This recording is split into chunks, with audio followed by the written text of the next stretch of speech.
Vamos lá, então, chuchus. A gente vai continuar respondendo as perguntas, certo? Vocês acharam difíceis? Teve alguns que falaram comigo e tiveram dificuldade. Então, vamos lá fazer juntos.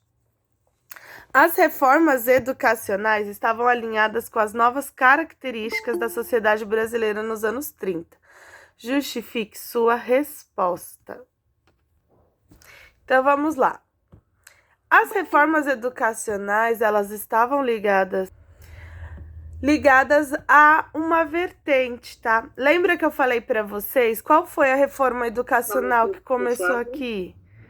Ela começou a reforma educacional no sentido que começou a ter cursos técnicos. Lembra que eu falei para vocês que os cursos técnicos começaram a surgir durante esse período?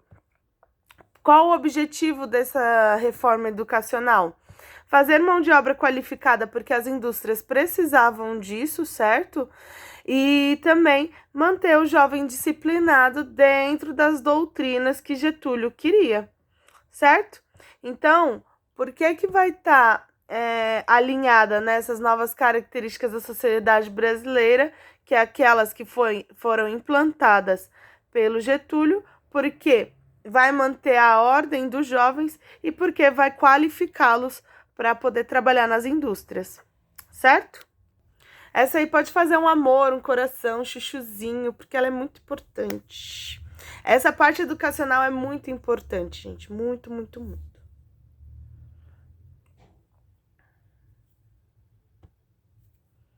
A parte educacional. Nesse momento que a gente vai ter uma virada também e vai dar mais prioridade para as ciências exatas do que para as ciências humanas. Isso eu já expliquei para vocês também. 9. Essa modernização proposta nos anos Vargas pôde ser percebida nas estruturas sociais, ou seja, a população em sua maioria melhorou sua condição de vida devido à modernização. Dê exemplos para justificar a sua resposta. Então, gente, como eu falei para vocês, o pessoal tinha emprego? Tinha emprego. Mas isso não fez com que houvesse uma desestruturação dentro da sociedade. Não teve mudanças, tá? E o motivo todo mundo já conhece, é que o de cima sobe e o de baixo desce, certo? Continuou a mesma coisa. As diferenças econômicas, elas vão continuar intensas, as diferenças sociais vão continuar intensas também. E a agricultura ainda vai abranger grande parte da economia, certo? Vamos lá, então. Rapidão. Vamos lá, então. 10. O Estado Novo regulamentou as relações de trabalho no país. A consolidação das leis de trabalho garantiu alguns direitos trabalhistas. Ao mesmo tempo, Vargas determinou o controle total dos sindicatos. A ação de Vargas parece contraditória, mas pode ser compreendida se pensarmos no paternalismo e ditadura. A partir dessas duas características de seu governo, justifique as ações de Vargas apontadas acima. O que é paternalismo?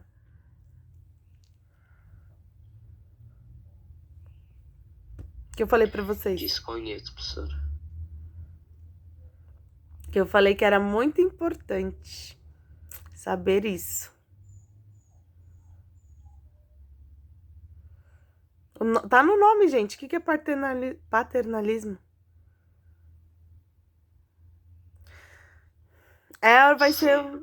Vai ser um governo que ele vai colocar a figura do ditador, no caso, né? Do Getúlio, como um pai da nação. Tá? Então, ele vai fazer coisas que vai melhorar ali para a vida da população, vão ser associadas a cuidados paternos quase, tá bom? Então, ele vai proteger o povo como se fosse um filho. Então, por isso as leis trabalhistas vão ser criadas, tá? Para dar essa ilusão aí e dar uma controlada nos sindicatos. Por quê? Os sindicatos que tinha toda uma comoção dentro das indústrias para fazer greve, para exigir direitos e etc. E isso não é legal para a indústria. Um dia parado na indústria, eles perdem muita grana, tá? Então, ele foi lá, regulamentou o trabalho e, ao mesmo tempo, vai proteger o seu governo, porque não vai ter mais manifestações desses trabalhadores, certo? Porque ele vai proibir a organização de sindicatos, então não vai ter ninguém para organizar eles numa revolta, ou querer fazer uma greve, ou ir contra esses empresários que o Getúlio queria que lucrasse, porque afinal ele queria a modernização do país. Entenderam?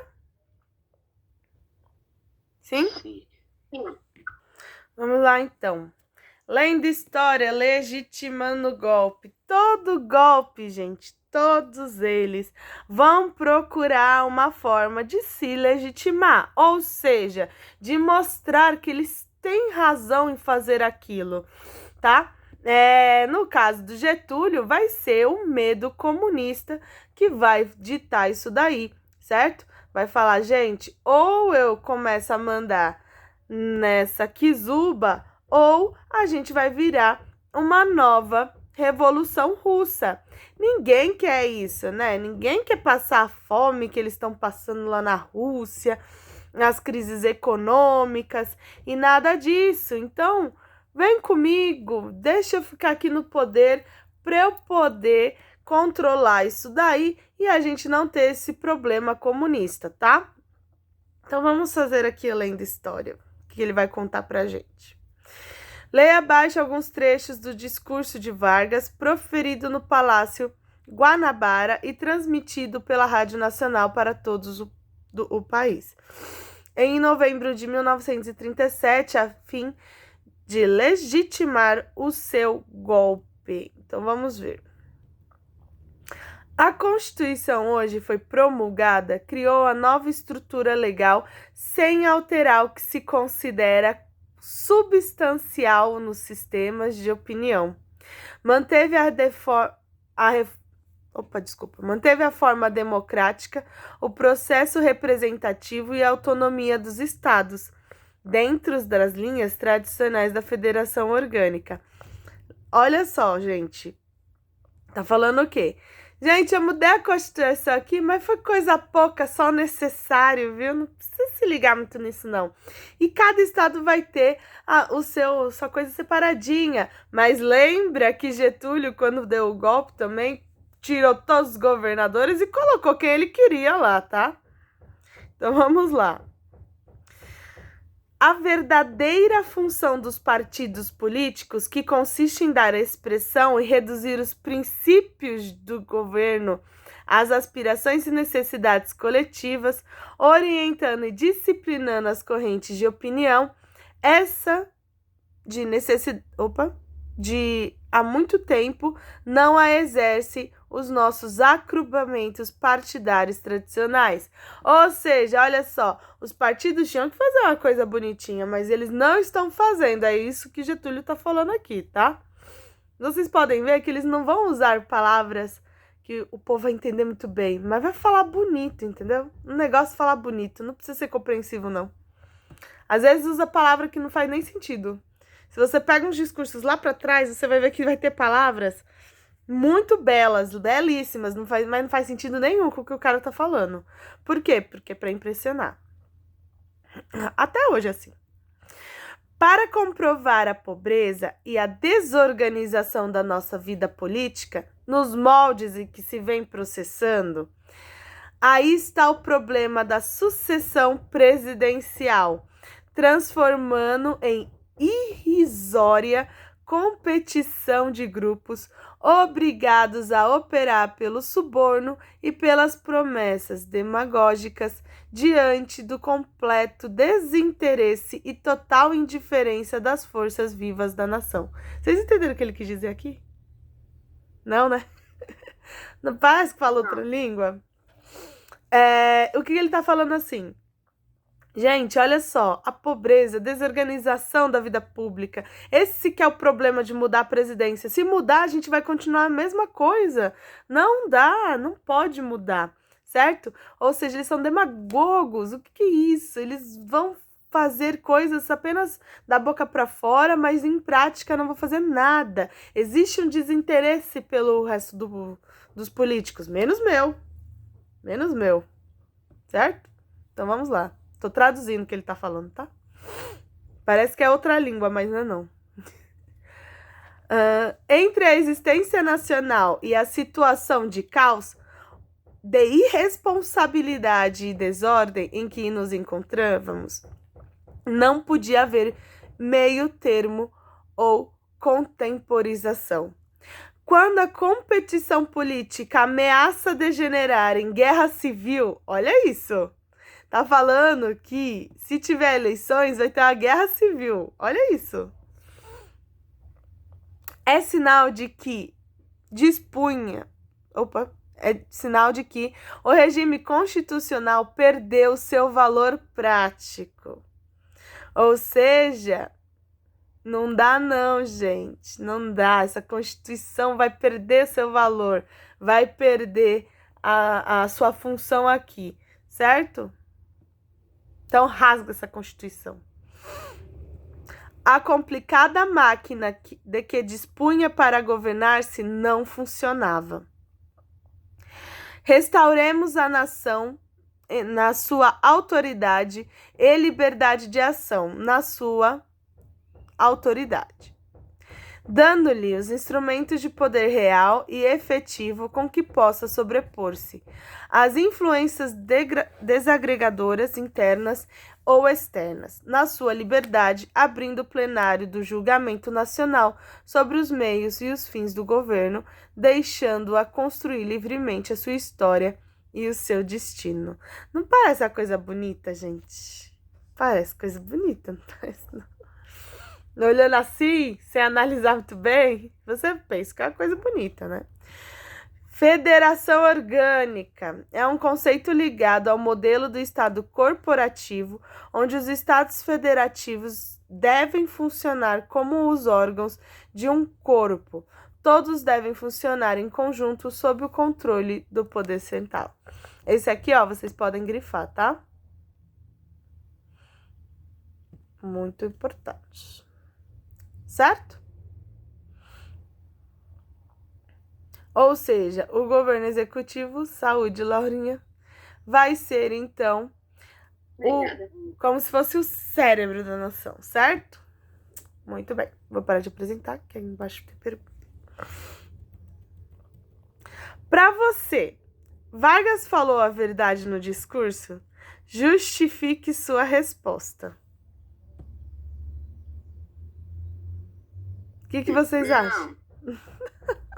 Por que não? Porque é tudo... Calma que eu não sei o que falar. Eu sei, mas eu falo fugir. Pra agradar o povo? É meio promessa de político, né não? É farsa. É uma farsa. Esse aí é a resposta pessoal, tá, gente? Aí vocês vão colocar o que vocês acham.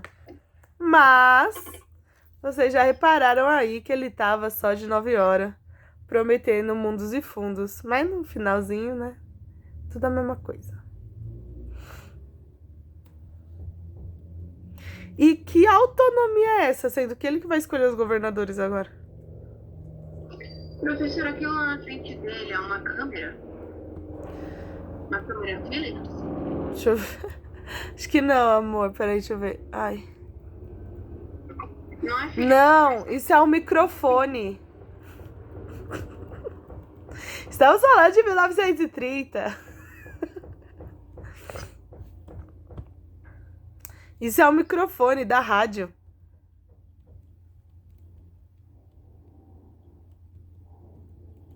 Era grandão assim mesmo.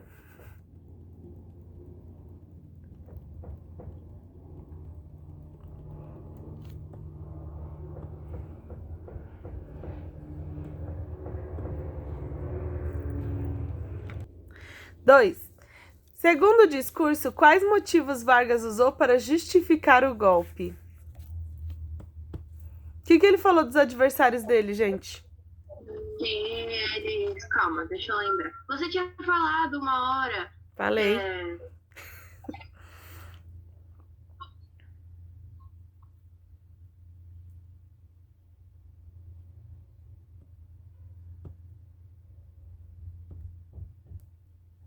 Vamos lá.